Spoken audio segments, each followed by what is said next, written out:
Hoje eu vou terminar essa série de 7 estudos, de 7 palavras, 7 pregações, digamos assim, sobre família. E hoje eu vou falar sobre família escola da maturidade. Escola ou de maturidade, ou para a maturidade, ou da maturidade. Você que decide como é que você quer. Mas, bom, quando a gente pensa em família, o que é família para você? Se você pudesse assim, definir família, para você é o quê? Eu chamei de escola da maturidade, mas como é que você faria uma definição de família aí na sua cabeça? Não é uma pergunta retórica, não, vocês podem responder. Origem? Boa, tá. Origem, mas o quê? Minha base. Sua base. Família é base, é origem. Ok. Mas o que seria? Alguém quer responder? Segurança. Interessante essa resposta, né? Pertencimento. Boa. Família. Valores comuns. Pois é, quando a gente fala de família, é muito interessante falar sobre isso, porque, no geral, família é o nosso lugar de amores e desafetos. É o lugar que, por um lado, a gente ama e, por outro lado, a gente tem certas rivalidades familiares. Todos nós passamos por isso, né? Quando a gente fala de família, a gente também está falando da primeira sociedade. O mundo que a gente conhece, ele aparece para nós, o primeiro mundo que a gente lida, a primeira cultura, a primeira sociedade, o primeiro grupo que a gente vai ter que lidar é a família. E não é à toa que isso é tão importante para a vida de um indivíduo, a vida psíquica, a vida emocional, a vida relacional, porque é na família que a gente aprende a lidar com os nossos conflitos mais rudimentares que fazem parte da nossa mente, da nossa psique. A inveja, a gratidão, a rivalidade, o ciúme, o medo, lidar com as ambivalências em relação à mesma pessoa, de você amar e ter raiva dela. Tudo isso nasce dentro do ambiente familiar. Por exemplo, as compreensões do que é certo e o que é errado. A gente pensa que isso nasce da cultura. Só que a cultura, como a gente fala, esse grupo maior, só chega pra gente muito depois. Porque a primeira compreensão do que é certo e do que é errado nasce da nossa relação familiar primeira. Pai, mãe, ou dos primeiros cuidadores, ou quem fez esse papel, né? Os nossos traumas também nascem da nossa relação familiar, as nossas virtudes nascem de lá. Por isso que tem um provérbio africano, que eu acho muito interessante, que ele diz o seguinte: é necessário uma aldeia inteira para educar uma criança. É necessário uma aldeia inteira para educar uma criança. E eu diria que é necessário um ecossistema inteiro para formar uma pessoa. E isso, obviamente, envolve a nossa família, a nossa casa, o lugar que a gente vive, convive, né? Então, quando a gente fala de família, a gente está falando desse ecossistema, desse lugar que a gente desenvolve a nossa saúde, a gente desenvolve a nossa saúde emocional, a nossa saúde física, a nossa espiritualidade. Dependendo da casa que você cresceu, é provável que isso determine muito qual é a sua religião, qual é a sua espiritualidade, qual é o caminho de fé que você escolheu para a sua vida. E aí eu lembrei, obviamente, a partir da psicanálise, né, tem um autor, um grande médico importante para a psicanálise, chamado Donald Winnicott.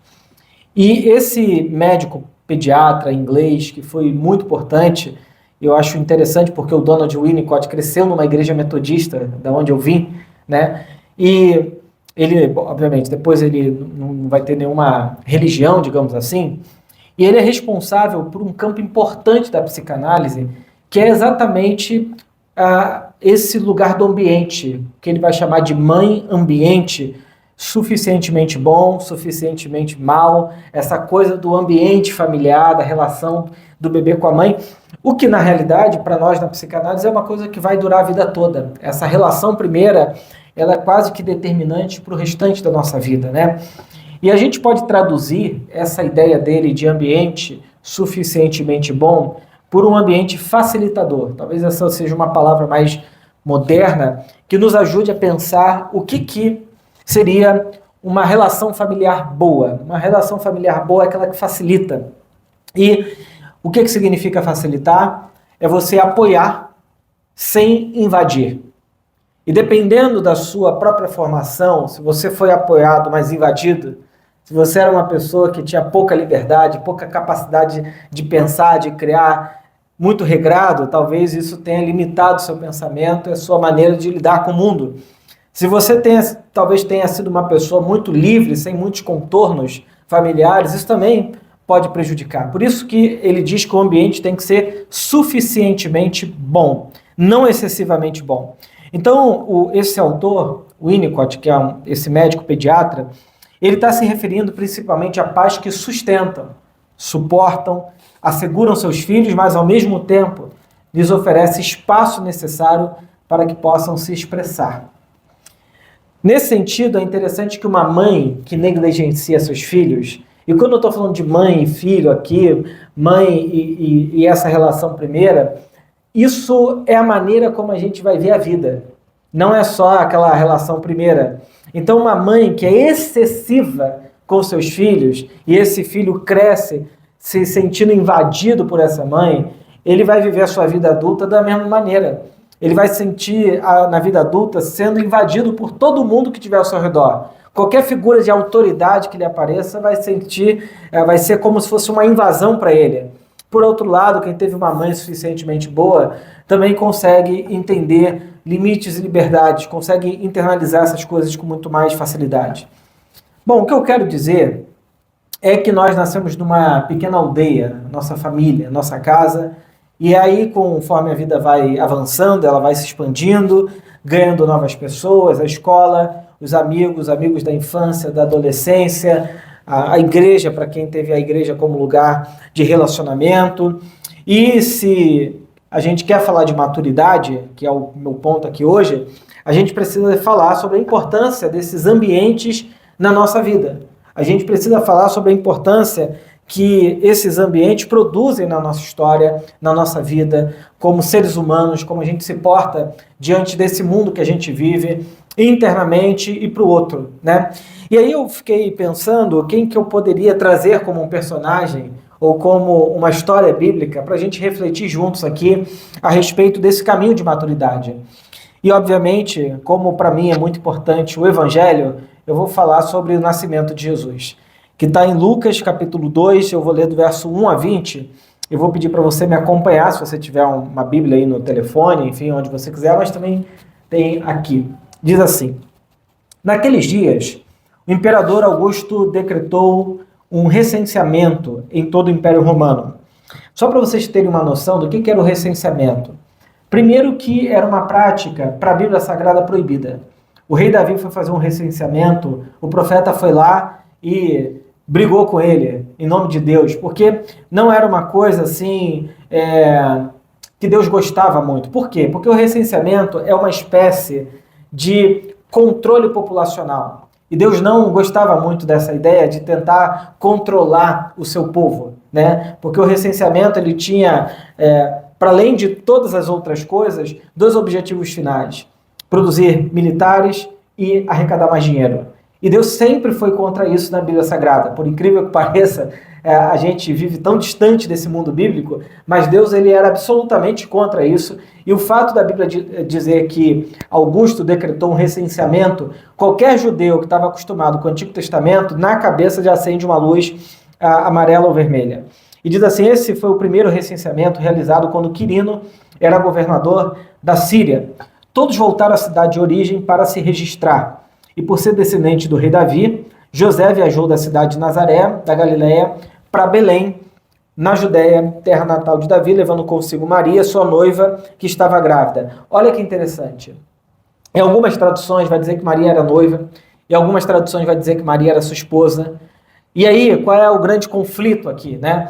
O conflito, às vezes, é da gente entender que nesse momento aqui, Maria, uma adolescente, grávida, ela não tinha se casado com José ainda, provavelmente, né? Então, mas isso no texto bíblico nem sempre fica tão claro para a gente compreender. O fato é que eles viajaram muito, isso é muito importante.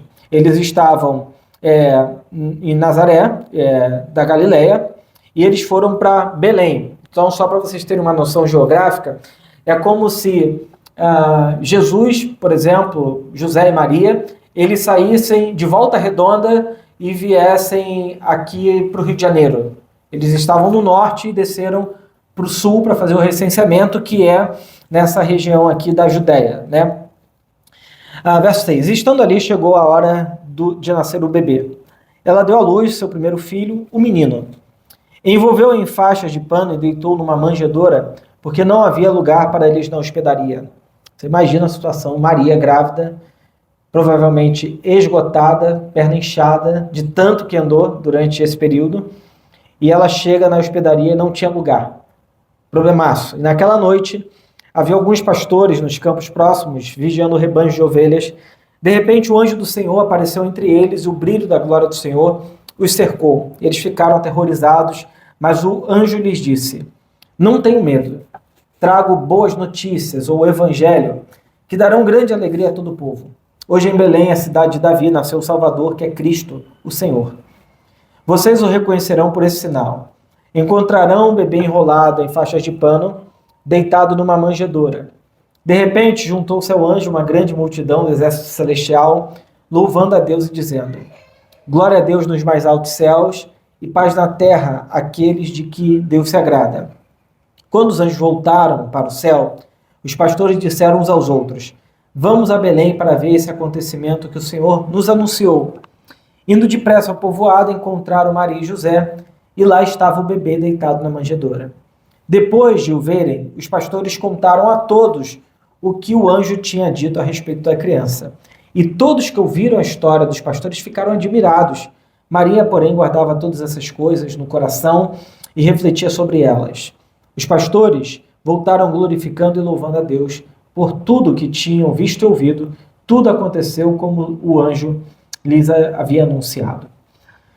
Bom, que Deus nos ajude nessa reflexão, mas eu queria trazer 4 realidades necessárias para uma vida amadurecida, a partir desse primeiro contexto aqui do nascimento de Jesus.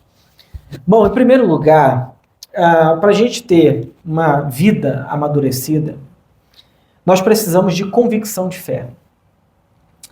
José e Maria estavam naquela situação por uma palavra de Deus.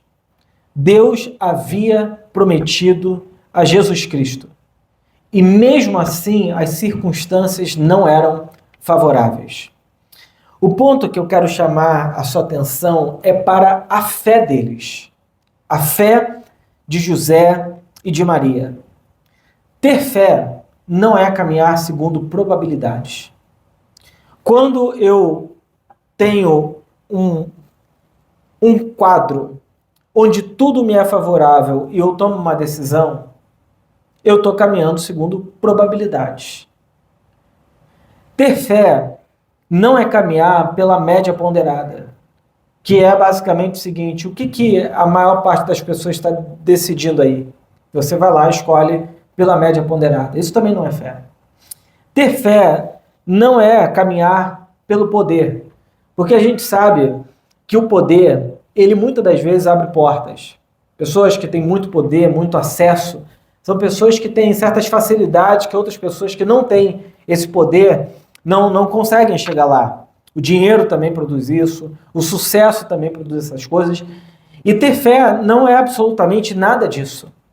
Ter fé é caminhar confiando na palavra de Deus. O que significa dizer que nem sempre as nossas circunstâncias serão as melhores. Nem sempre as nossas escolhas serão aquelas em que todo mundo vai dizer: parabéns, você tomou o melhor caminho. Se a gente olhar para a Bíblia Sagrada, a gente vai perceber que em muitos momentos, os personagens que caminharam com Deus pela fé, eles não tomaram as melhores decisões a partir de probabilidade ou a partir da média ponderada. Vou dar um exemplo. Tem um relato bíblico em que Abraão e o seu sobrinho Ló estão diante de uma escolha. Abraão ia se separar de Ló e Abraão diz para o seu sobrinho: escolha para onde você quer ir e eu vou para o lado oposto. O que Ló fez? Você acha que Ló escolheu? Tinha 2 terras, uma muito boa e muito fértil e uma muito improdutiva. Ló escolheu o quê? O que você acha? A terra boa e fértil. ele foi pela probabilidade, esse lugar é melhor para mim. E Abraão foi para um lugar que não era melhor para ele. Só que Abraão é um homem que caminha com Deus pela fé. Caminhar com Deus pela fé é eu saber o tempo inteiro, na minha história, na minha vida, que independente, inclusive das minhas piores decisões, Deus estará comigo. Isso é andar com Deus pela fé. Quando nós aprendemos a andar com Deus pela fé, nós conseguimos construir uma vida de maturidade. Não adianta ter maturidade para um monte de coisas se a nossa vida de fé é como a de uma pessoa frágil, de uma criança. Por isso que a Bíblia nos estimula o tempo todo a crescer na fé, a amadurecer na fé. Quando a gente fala de fé, é uma coisa difícil de explicar para as pessoas. Como é que você chega para uma pessoa e diz assim, olha, eu estou num empreendimento que eu creio que foi palavra de Deus, eu creio que Deus me chamou para isso, mas a circunstância que eu estou vivendo agora não me aponta para nenhum cenário bom. Mas eu creio que Deus me chamou. Aí você tem a realidade dizendo para você está maluco, e você tem uma convicção de fé que diz o oposto. Para qual lado você vai? Quando a gente fala de viver pela fé, é essa convicção de que a palavra de Deus ela não muda e ela não falha. Agora, quando a gente também fala de fé, a gente está falando sobre construir um caminho de vida interno amadurecido. E maturidade é a gente experimentar andar com Deus e ver Deus realizando coisas na nossa vida que a gente diria, isso era impossível de acontecer. Só pode ter sido Deus. Então, se você quer viver maturidade familiar, você precisa convocar todos na sua família, na sua casa, dizer, nós precisamos confiar em Deus. É um convite a uma vida de fé. Agora, uma vida de fé, e essa é a segunda dimensão da maturidade, não é uma vida sem adversidades. Não é uma vida sem adversidades. O nascimento de Jesus Cristo, ele é marcado por muitos conflitos. Muitos. Bom, Maria engravidou jovem, conflito ético, moral e social. Brabíssimo. Gente, a gente só acredita em Maria porque a gente não estava vivendo 2000 anos atrás. Porque se a gente estivesse convivendo com essa menina, é provável, como provavelmente foi, que todo mundo tivesse ficado absolutamente confuso.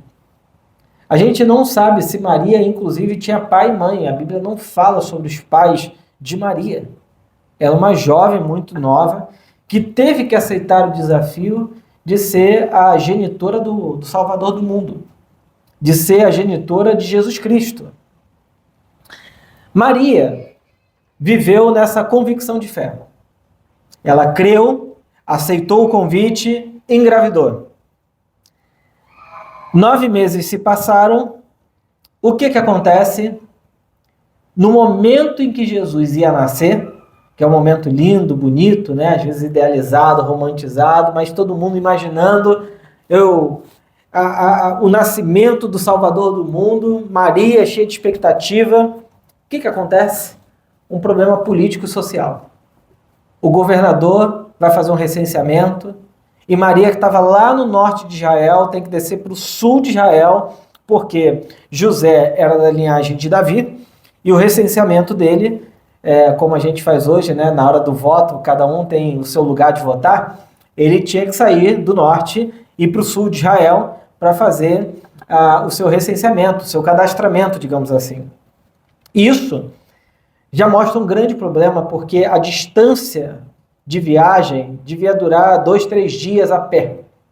Maria, com 9 meses de gravidez, viajando 2, 3 dias no calor exaustivo do deserto, no frio muito complicado que é aquela região, e pior, tendo que lidar com uma estrada completamente irregular, cheia de pedras, cheia de conflito, de assaltantes. Então, ela teve que lidar com muitos conflitos para ver o Salvador do mundo nascer sem ambientes adequados. Isso nos revela que a gente pode estar fazendo a vontade de Deus para a nossa vida e ainda assim o nosso ambiente não ser favorável. Isso é desafiador. Muito desafiador. Por isso que, quando a gente fala de maturidade, eu acho que quanto mais maduro uma pessoa vai ficando, mais a casca dela vai se tornando grossa para suportar algumas coisas da vida. A gente, às vezes, por exemplo, quando vê uma pessoa bem-sucedida, que tenha construído esse caminho de sucesso, de alguma coisa que empreendeu e deu muito certo, olha para ela e diz assim, mas para ela é fácil. Pois é, mas às vezes na história dessa pessoa o que ela teve que fazer, aprender, os conflitos emocionais que ela teve que lidar são enormes para chegar em um determinado lugar. E hoje ela tem a capacidade de sentar na cadeira que ela senta porque ela construiu aquele caminho para ela. Quando a gente fala de adversidades, a gente está falando de um lado nosso de muita fé, de confiança em Deus, e por outro lado uma realidade que para nós é desesperançosa. Como é que você faz esse cálculo para chegar ao resultado ideal? Isso é muito difícil. Por isso que a pergunta que você tem que se fazer é como é que está o ambiente de vida hoje no seu coração? Você está vivendo um ambiente favorável, um ambiente de adversidade? Agora, o que acontece com você quando mudam as circunstâncias da sua vida? Quando as coisas parecem perder o seu lugar? Para onde vai a sua fé? Quando tudo começa a ficar mal? Quando tudo parece sair do seu controle, para onde vai o seu coração? Isso revela a nossa maturidade interna. Ter maturidade não é ter idade. A idade pode trazer algumas maturidades, mas isso não é garantia.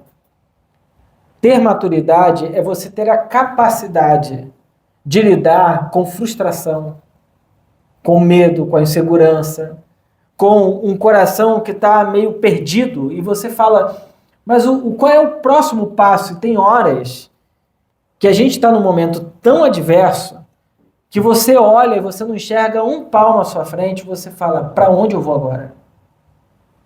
Isso é lidar com a adversidade. Então, uma vida de fé te convida a lidar com a adversidade e isso traz maturidade. A maturidade não é produto de uma vida perfeita, boa e permanente. A maturidade, ela aparece em nós quando a gente vai sendo capaz de suportar e ultrapassar a adversidade. Você suporta e ultrapassa, e de repente, quando você olha para trás, você fala, nossa, eu construí tanta coisa como um caminho de maturidade para mim, que hoje eu posso, e eu sei que algumas coisas que acontecem, elas passam. Algumas coisas que lá atrás me desesperavam, hoje é suportável para mim.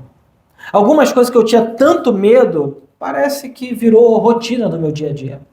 Mas é claro, na nossa vida a gente vai ter que lidar sempre com novos desafios. E isso vai revelando para nós, e isso vai produzindo em nós também maturidade. Agora, uma terceira coisa, além da fé e da adversidade, para a gente amadurecer, a gente precisa lidar com uma realidade espiritual. Bom, para quem lê a Bíblia, não é possível a gente ignorar as realidades espirituais apresentadas na Bíblia. Vou dar um exemplo. O nascimento de Jesus é recheado de anjo cantando, coro celestial. Eu, particularmente, nunca vi assim, nenhum anjo, nenhum coro celestial, nada disso. Mas eu sei que essas realidades são verdadeiras porque Jesus fala delas. Então, eu não falo como alguém assim que tenha grandes experiências no quesito de ver coros celestiais cantando. Mas, por outro lado, é uma realidade da qual não posso negar. Porque eu já vi muita coisa que talvez para uma cabeça muito cética seria esquisita, até de explicar, mas que são realidades espirituais. Bom, a grande pergunta é como que o seu ambiente familiar é cercado?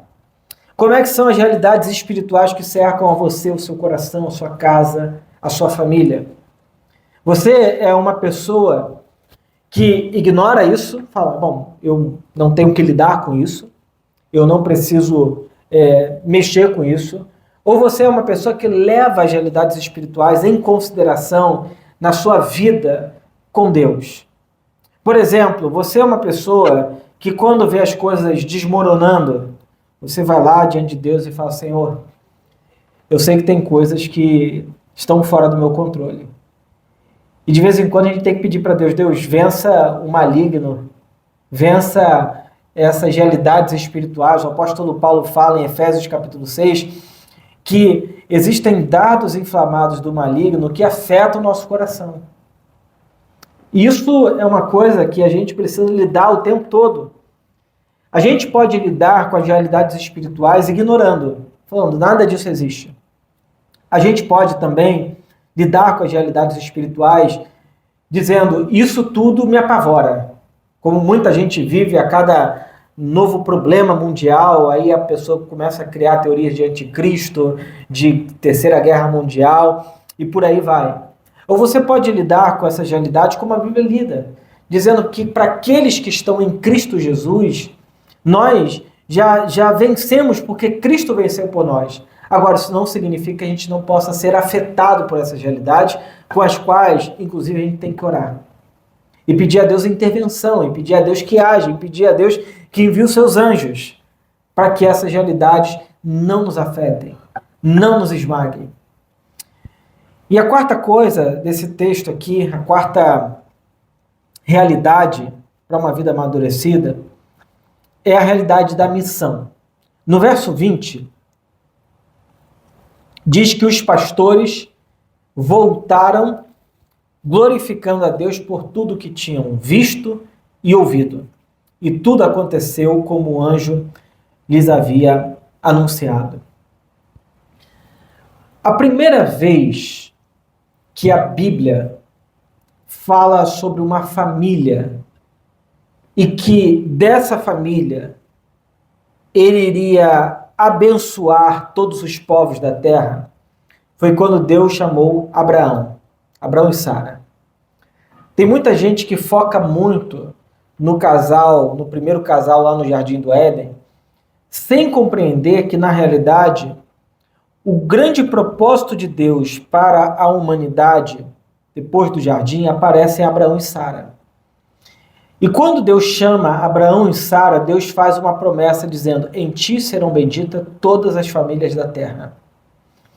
É muito interessante como que a gente ignora esse texto de Gênesis 12. O chamado de Deus a Abraão e a Sara não era fazer deles só heróis da fé. Era fazer deles uma bênção para todos os povos. E quando a gente vê a família de Jesus, a gente percebe também que deles nasce um descendente que abençoaria todas as famílias da terra. Eu diria que, na realidade, como o apóstolo Paulo diz em Gálatas, capítulo 3, 4, que o descendente prometido a Abraão nunca foi Isaque. O descendente prometido que nasceu da linhagem de Abraão é Jesus Cristo. E ele sim é aquele que abençoaria todas as famílias da terra. Às vezes eu fico conversando com gente que é cristão e que lê a Bíblia, e é muito interessante como a nossa fé quase nunca é uma fé cristã. A nossa fé é uma fé não baseada no Cristo. É uma fé não baseada na exclusividade de quem Jesus é. A gente acredita que Jesus é mais um personagem da Bíblia, mas não é o personagem principal. A gente acredita que Jesus é uma figura importante, mas não a figura central de toda a Escritura. A pessoa que abençoa todas as famílias da terra é Jesus.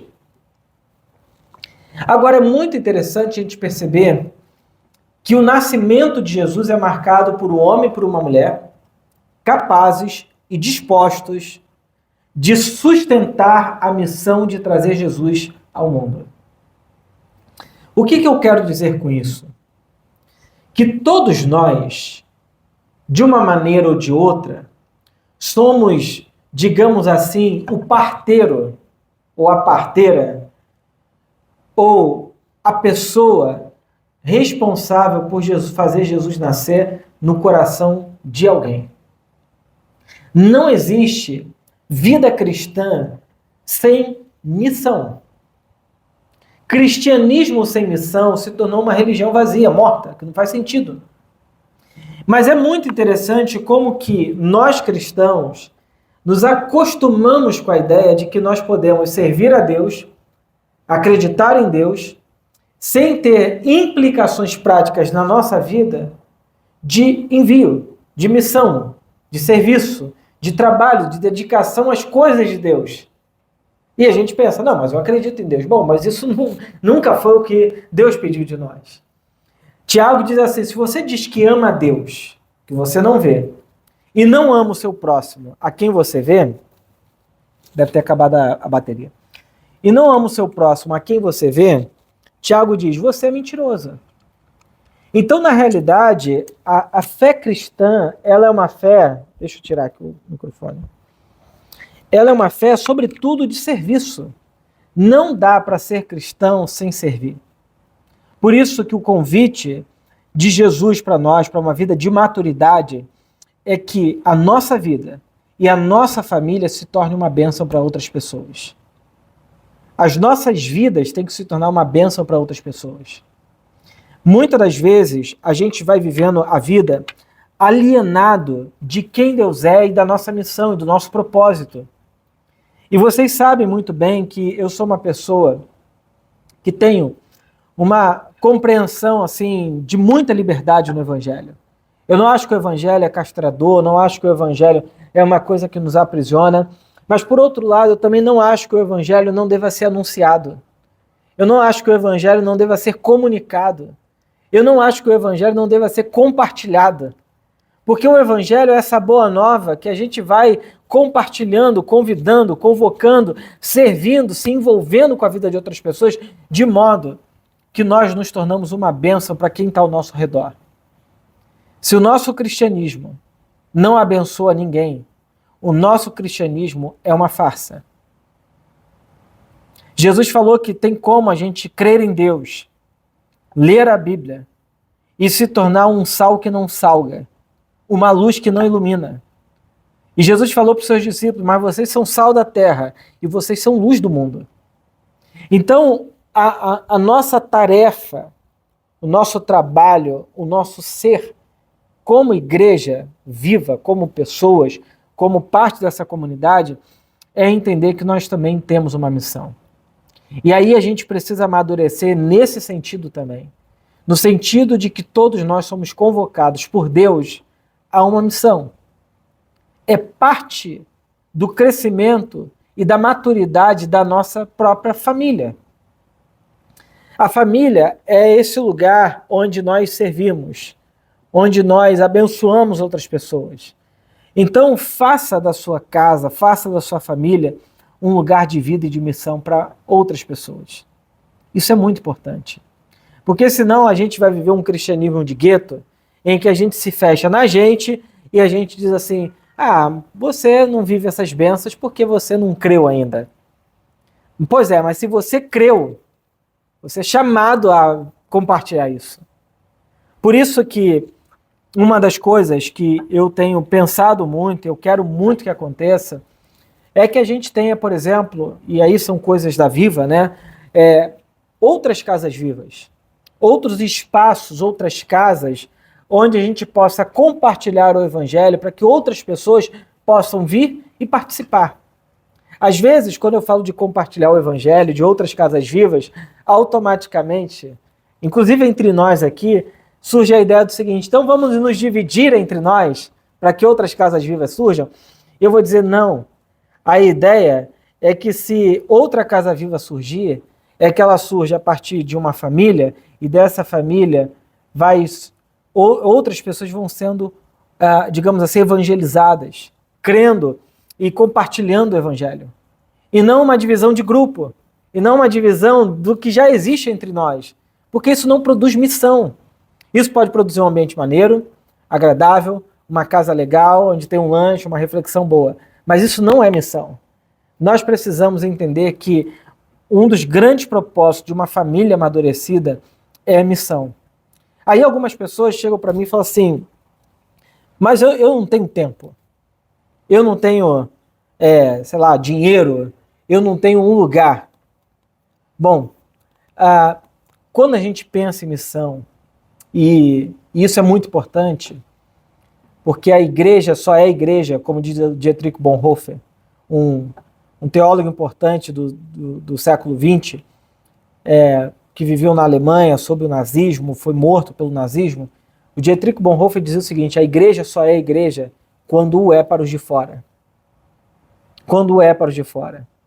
Todas as vezes que eu chego num domingo aqui na Viva, no nosso encontro, e eu tenho que colocar cadeiras contra a parede para ninguém sentar, e eu falo, ainda nós não temos todas as cadeiras preenchidas, eu fico pensando, isso é porque nós ainda não nos tornamos efetivamente missionários. Nós ainda não convidamos. Nós temos vergonha, medo, insegurança. E eu fico pensando nessas coisas porque esse é um dos papéis mais importantes quando a gente olha para o Evangelho a respeito da família. Todas as igrejas do Novo Testamento nasceram na casa de famílias. A igreja de Atos do Pentecostes nasceu na casa de João Marcos e sua mãe Maria. A igreja de Éfeso nasceu na casa de Lídia, uma grande vendedora de púrpura, uma comerciante. A igreja de Corinto nasceu na casa de Priscila e Áquila, uma família. A igreja viva, hoje nós temos, por exemplo, a Casa Viva na casa do Felipe e da Verônica, mas nós precisamos de várias casas vivas acontecendo. Vários lugares de relacionamento de pessoas que possam ter um encontro com Jesus. Então, eu gostaria muito que você considerasse, se você não tem esse lugar, não tem esse ambiente, considerasse que você é uma pessoa que está em missão, em serviço. A gente está fazendo 1 ano, agora em outubro. Dia 22, é isso? De outubro? É 1 ano? Acho que é. Alguém tomou tortada na cara no retiro por conta dessa data errada. Mas a gente está fazendo 1 ano. E eu fico pensando assim que eu sou muito grato a Deus por tudo o que a gente fez nesse 1 ano. É muita coisa. Eu diria assim, é muita coisa para uma igreja pequena como a nossa, né? Muita coisa. Mas eu não quero chegar no próximo ano e encontrar só Felipe, Verônica, encontrar, sabe, só a gente. Eu quero que a gente chegue no próximo ano, 2º ano da Viva, encontrando novas pessoas que foram alcançadas pelo Evangelho. O papel da igreja é esse. A igreja não é um clube, a igreja não é um lugar legal, assim, só para a gente ter boas confraternizações. A igreja, ela é um lugar que existe para os de fora, para a missão, para o serviço. Então, eu gostaria muito, nessa palavra final sobre família, e terminando falando sobre a realidade da missão, que você compreendesse o seu papel, o seu lugar aqui na Viva, como lugar de serviço. A gente fala muito de contribuição, porque é uma coisa importante, financeira, mas também um lugar de serviço. Um lugar onde a gente serve, onde a gente dedica o nosso tempo, o nosso serviço a servir outras pessoas. Um lugar onde a gente possa compartilhar o Evangelho, fazer da nossa família um lugar da bondade e da graça de Deus também. Então, eu termino essa série de 7 mensagens para as famílias, dizendo que a família deve ser uma bênção para todos. A nossa família.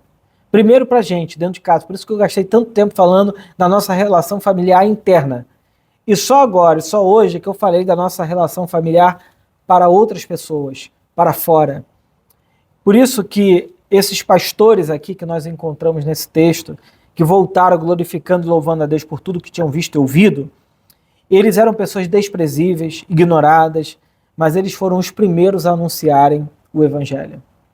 Eu não tenho dúvidas de que quando a gente entende o Evangelho na nossa vida, que nós não éramos dignos do amor de Deus, nós não éramos pessoas, digamos assim, perfeitinhas, que Deus olhou para nós e falou, você é tão bom, que eu vou te dar o Evangelho, mas pelo contrário, nós somos pecadores, a gente produz maldade, a gente produz o mal, a gente cria um mundo de tragédia, de guerra, de violência, dentro de nós, para fora, e Jesus foi enviado para esse mundo para trazer essa boa nova de vida, essa boa nova de salvação para nós e para quem está ao nosso redor.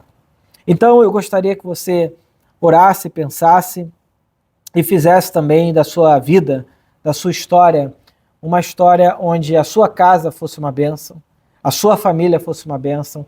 Para os pais que estão aqui, que vocês orassem pelos seus filhos e filhas, para que eles sejam bem-sucedidos em tudo na vida deles. Eu estava conversando com a Vê, agora antes de começar, falando da Isabela, né, que vai começar coisas novas.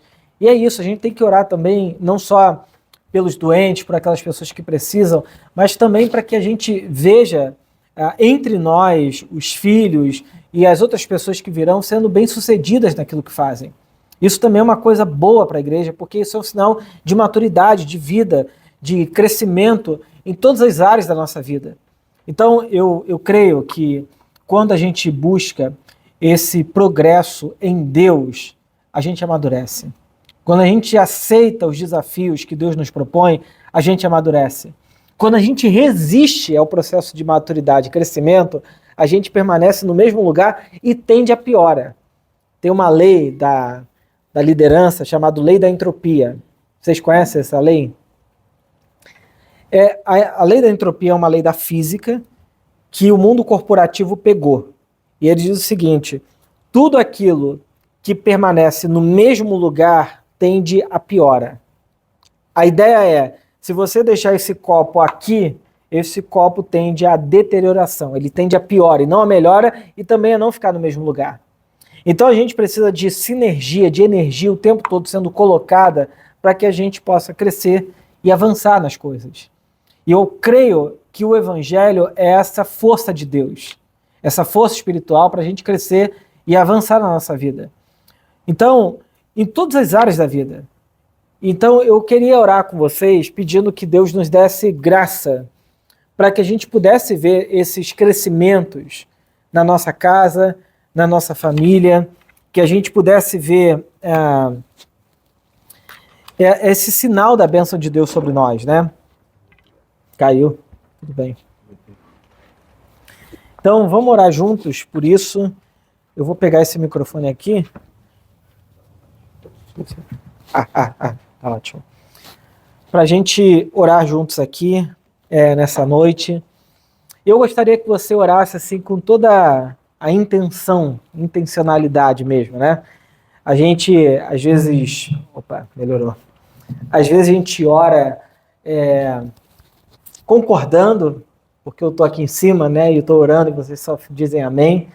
Mas eu gostaria que vocês orassem pensando na família de vocês, na casa de vocês, pensando de maneira intencional, inclusive nos projetos que vocês têm construído em família. Quais são os sonhos que vocês têm, ou qual é o sonho que você tem individualmente, como família, que você tem que colocar diante de Deus. Então, eu gostaria que a gente fizesse isso como um momento de oração da nossa fé, e que a gente pudesse ser uma bênção orando, tá bom?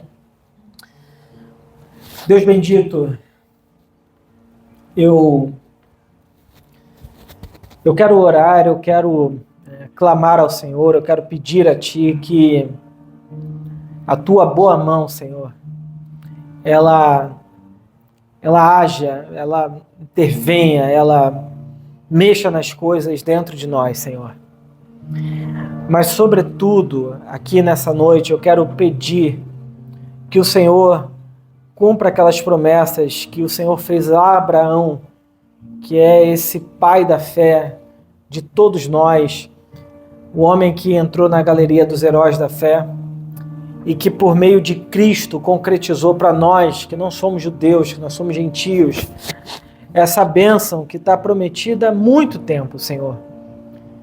Que todas as famílias da terra seriam benditas. E nós queremos experimentar, desfrutar dessa bênção do Senhor na nossa casa, na nossa família, no nosso trabalho, em tudo que a gente estiver fazendo, colocando as mãos. Queremos pedir, Senhor, por aquelas pessoas que em nossa família estão desencorajadas, com medo, com insegurança, para aquelas pessoas que estão no começo da vida, construindo a sua história de trabalho, construindo a sua história de vida, para aquelas pessoas que estão começando seus relacionamentos ou para aquelas que estão já há muito tempo nisso, Senhor. Para que em todas as nossas casas e nossas famílias a gente possa ver a Tua bênção permanentemente entre nós, Senhor. Porque a gente sabe que o Senhor não nos desampara e essa consciência da Tua graça nos cercando por todos os lados é o que faz a gente viver a vida acordados para a Tua bondade, para o Teu amor, Senhor. Enche a nossa casa de vida, de esperança, de fé, que seja um lugar de maturidade, que seja um lugar de crescimento, que seja um lugar de acolhimento, que seja ambiente bom de vida. É o que eu te peço, Senhor, e para a glória do Teu nome, é o que eu oro. E que a graça do nosso Senhor e Salvador Jesus Cristo, que o amor de Deus, nosso Pai, e a doce comunhão e consolação do Espírito Santo seja sobre todos nós, hoje e para sempre. Amém, e amém, e amém.